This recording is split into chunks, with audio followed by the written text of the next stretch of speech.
in the northwest corner of Connecticut in a small town called Norfolk, and this was in the 60s. And my father was a civil rights activist who grew up in Harlem, but he made up his mind that he wanted to be a part of the movement of transformation. And so he moved our family to the northwest corner where we integrated that small, old money New England town. And so at a very early age, I learned that showing up in itself can be an act of transformation. And even though the people in that small, sleepy town of Norfolk were not thinking about themselves as a part of the movement, the fact that I, as a young Negro girl at that time, showed up in their town, that made a difference in people's perception. They had to start thinking about things differently because I was there. And I can say that that was the formation of activism in my life, that showing up can be in itself an act of transformation and change. And grew up in Norfolk, had a younger sister, older sister and brother. We lived in that community, and at an early age I can remember my father being active in a group called Concern, which was a group where black and white people came together to talk about social change. And so the group was made up of people who are writers and activists and intellectuals that were looking at racial justice. And because I was the oldest of the second set of kids, I had a younger sister, Sharon, that was 4 years younger than me, my father would often bring me to these groups. I guess that was my mother's way of letting him out of the house, but he had to have responsibility. So he would bring me to these meetings, and I can remember as a child sitting in the midst of these intellectuals talking about different things, and it was for me really an early education of how to get the concept of making change happen and how to be with all kinds of people and be comfortable in my own skin. And I think that was the formation of me becoming more of an activist advocate in my own life.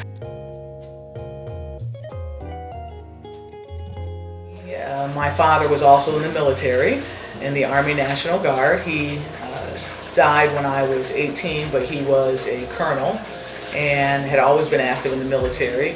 And let me say also, my father was West Indian, and I think that was also part of my cultural heritage, just having the hustle, the drive to make things happen, because his parents, they were first generation here in America. So we had a sort of drive, ingenuity that was a part of our life from the very beginning. I say to people, my first business was when I was 9 years old, and my business was selling night crawlers. So my father helped me start that business, where he would take me outside at night and we would go with the flashlight and find the night crawlers, and I'd keep them in this tub, and I was selling night crawlers for 65 cents a dozen. So I always had my own money, and I always had a little business something going from the very beginning. But in high school, at the end of high school, my father encouraged me to join the Army National Guard so I could go to college and have my tuition paid for. And the way my father convinced me to join the Army National Guard was he told me that I'd get to travel the world and make new friends. So that sounded really good, but military is a little more than traveling and making friends. Yeah. Being in the military was a great experience for me because I learned how to push myself beyond what I thought I could do. I learned what it was to remain focused. I learned what it was to get along with all kinds of people. I learned the politics of what it is to be in the midst of women's groups, because those other women that were there being trained as soldiers, many of these young women were tough, and I learned I had to be tough to survive in the midst of other women. And we had to be tough in the midst of, because we were the first group of women to be trained as military police officers. So we trained with Marines, and I learned the skills of what it was to be a military police officer, how to do combat, how to set up bombs, how to fire machine guns and other weapons, and how to be strategic in what I was doing. So I learned that from being in the military, and then I was able to go to Central Connecticut State University on military benefits, where I didn't have to pay my tuition because I was part of the Army National Guard. So I had a good foundation so I could get through school and pay for it myself. And undergrad, I studied communications. At the time, it was called persuasion communication, and I was learning public relations and how to strategically engage people in activities.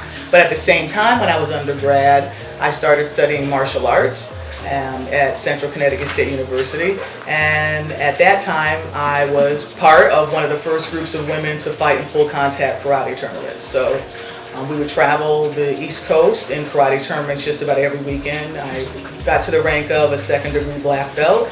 And in full contact karate, the game was, as women, to kick each other in the face. That was like, you get good points for kicking people in the face. So I was rated 4th in the New England area at that time in full contact karate. And probably by my mid-20s, I decided to let karate go because I started to become awake when it came to faith. I had some changes happen in life. And I realized I wanted to focus on my spirituality. And once I met Jesus, I stopped wanting to punch people in the face. Awesome.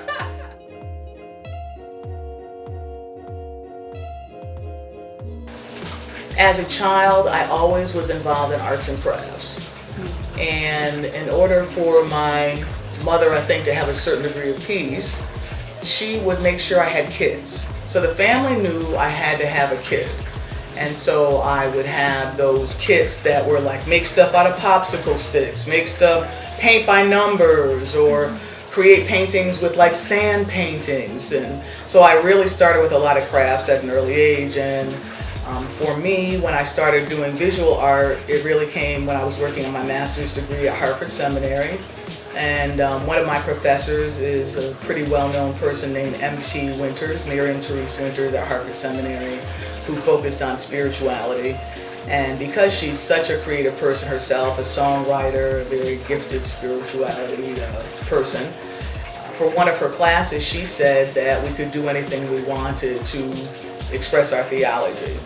And so it occurred to me, maybe I'll do a painting to express my theology.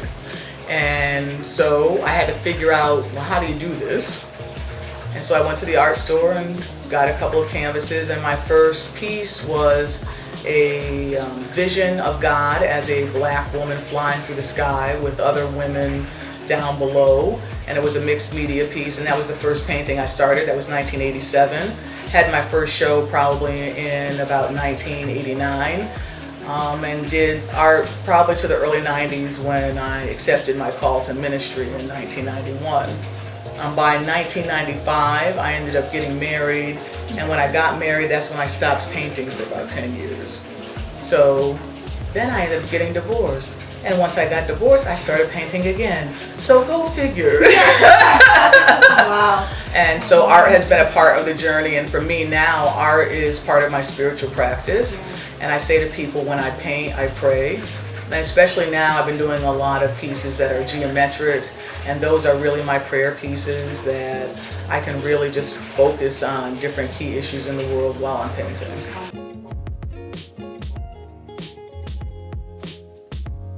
The 224 EcoSpace is based on my work in faith-based community development.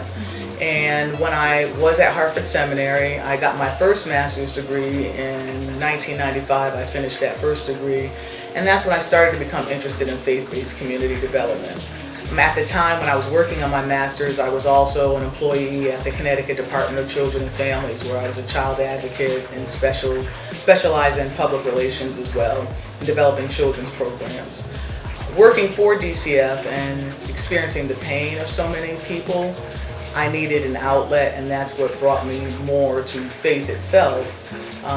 But then along the way, I ended up getting interested in developing programs and services for families. That's what led me to the interest of faith-based community development.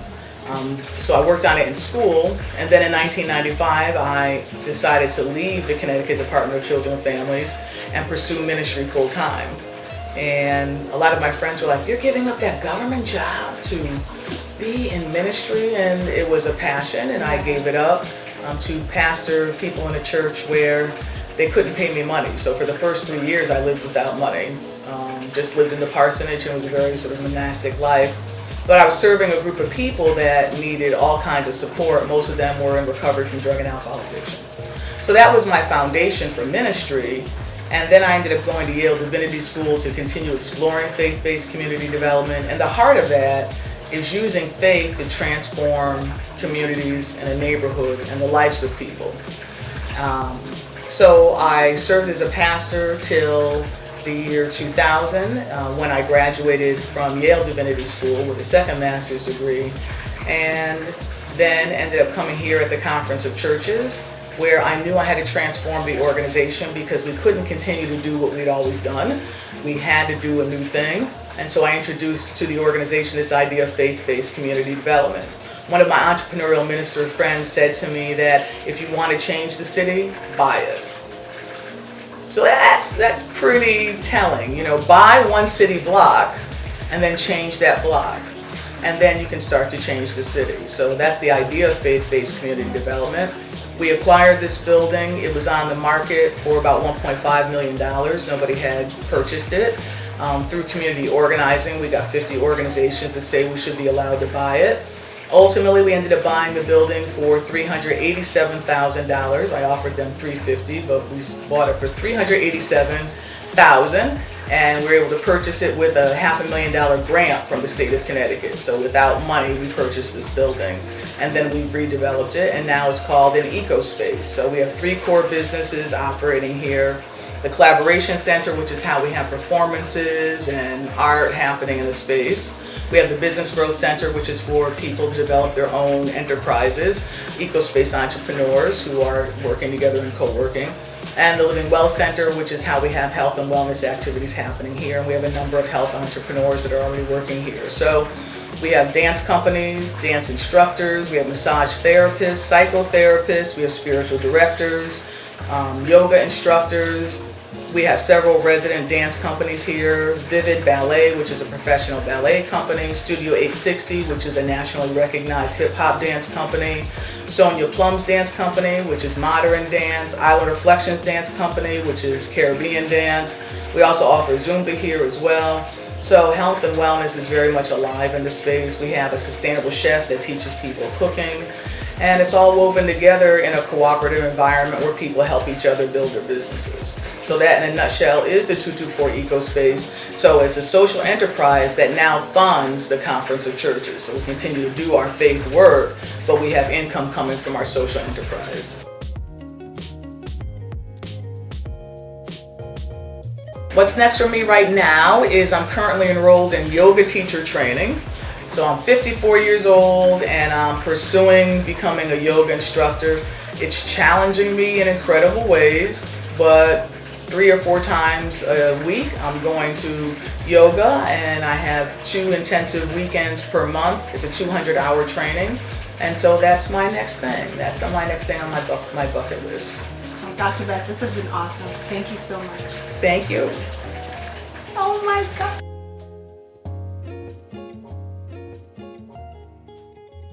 I think I'm grateful. I had a father who really taught me how to have confidence and believe in myself.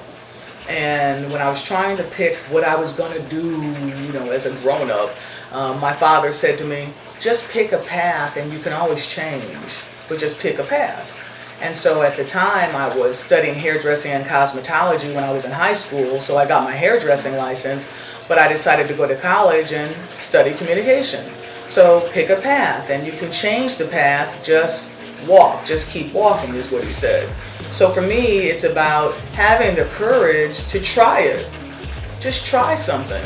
I was having a conversation with one of my marketing people a couple of nights ago, and so we're going to be launching a new campaign that in essence is saying, make your dream happen at night. And so here at the 224, one of the things we're going to be looking at is how can we even increase our night hours to support entrepreneurs who are going to work on their side hustle at night.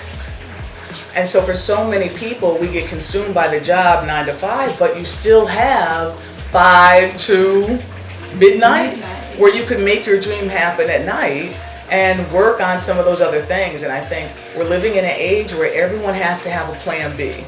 We talk all the time here about the hustle. Have your little side hustle. My father, being West Indian, taught us to have a side hustle. So I sold the worms, or I sold arts and crafts things, or I babysat. So there's little things we can be doing to pursue our dreams at night while we're still doing the other thing. And so I think that if someone has a dream, don't let it be stopped, pursue it, try. One of the things I always say to people is be a continuous learner.